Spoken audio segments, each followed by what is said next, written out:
Parsons makes the save. Team USA wins the goal. Nicola Wong. He's stopped by Tyler Parsons! The U.S. has done it!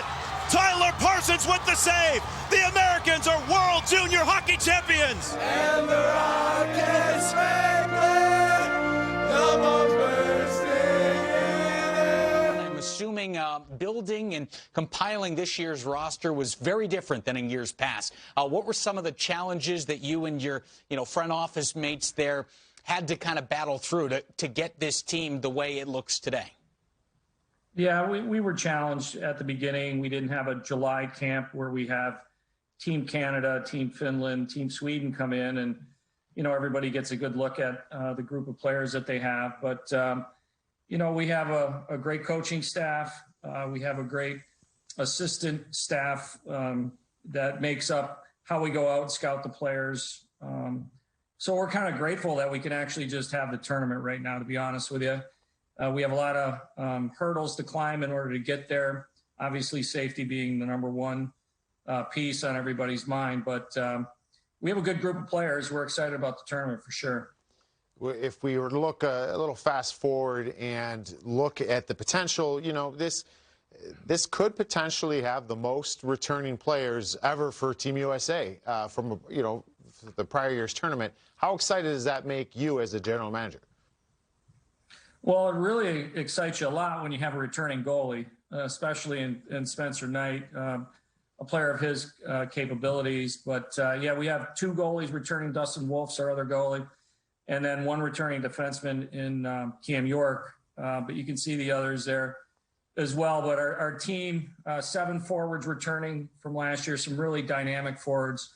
Trevor Zegras led the way last year with points, but Nick Robertson, Cole Caulfield, we got a group of talented forwards. And, we have good young players too coming forward. Matty Beniers probably going to be a top 5 pick and on and on. So we're very blessed with a good group of players. And, our country's producing a lot of fantastic hockey players, and we're very proud of that.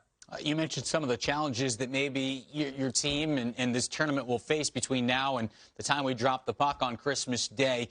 Camp starts in Plymouth before you guys move your way up to Edmonton. What are some of the safety precautions in place, the testing that you guys are going to be doing? Because, trust me, everybody in the hockey world knows the term bubble right now. You guys are heading to the bubble. What does that look like for this World Junior Tournament? Yeah, well, bubble's taken on a lot of terms for us. So initially, we have to get together in what's known as the quarantine period. So it's 7 days before we depart.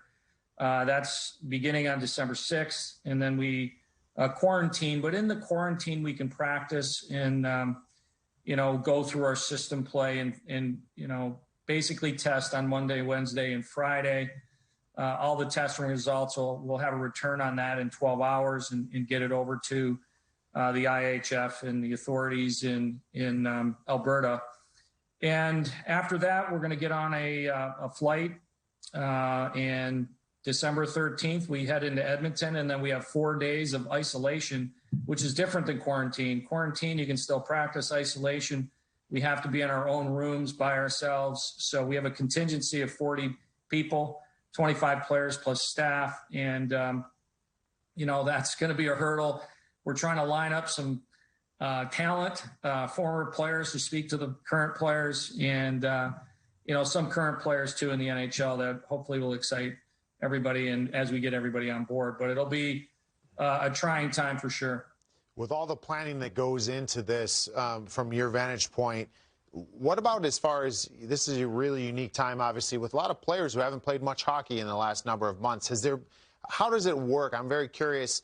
From each country, and you can speak from the U.S. standpoint, do you talk to the players along this? Are the guys on the workout programs? Are you trying to make sure guys are doing everything they can do so they could be ready come January when they're not playing hockey in October and November? Yeah, that's a great point, Mike. I think that that's probably the biggest factor. Is the greatest factor is that these players haven't been playing a lot of hockey. We're fortunate that the college group is resumed playing. So some of our players will play as many as 8 games, some a little less than that. But as everybody knows, the major junior circuit is not going, with the exception of the Quebec Major Junior League. But overseas, it's been trying as well, being in touch with some of the countries like Finland and Sweden. I know that Finland, as recent as today, has had to close a lot of their club teams right down for no hockey at all. So that's a bad sign over there. But, you know, I mean, you have to overcome, and whatever it's going to take to overcome. We're very fortunate that in some states here in the United States that there is some activity. Our number one junior league, the USHL, is still playing, and it's being modified. I mean, adjusting, modifying, fluid, those are all terms that aren't normal to hockey, but they're becoming a normal to our current everyday, how we have to get after this tournament. We saw the preliminary roster announced yesterday. There are 29 names on there. It's absolutely loaded. And if you're a fan of USA Hockey, you have to be excited about that. But there are a couple of names we didn't see on there that are actually eligible to play this year, guys like Jack Hughes. Is there a deadline in place set by you guys or by the Devils or the National Hockey League right now where, you know, we may see Jack Hughes on this roster based on what happens with the National Hockey League schedule? Yeah, there's a lot in the mix here. The number one deadline is that nobody will be able to enter the quarantine period after December 6th. So that's really a deadline that's on from the IIHF and the authorities in Alberta in order for someone to enter into our group of 40. It won't happen that way. One unusual fact is that a player like Nick Robertson, who's with the Toronto Maple Leafs right now, he will be flying directly from Toronto to Edmonton. He will not be with our group during our camp period, but you can quarantine as an individual.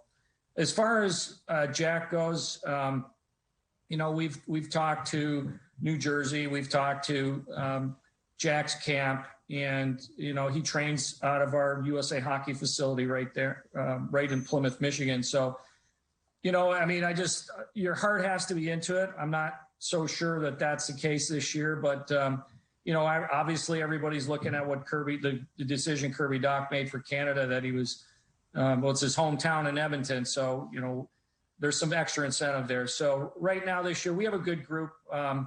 You know, we're encouraged by it. We have some real upcoming players that everybody's going to get to know real well, real soon. All right. We look forward to that. John, thanks so much for the time. Best of luck in the tournament coming up in a couple of weeks. Thanks for having me on.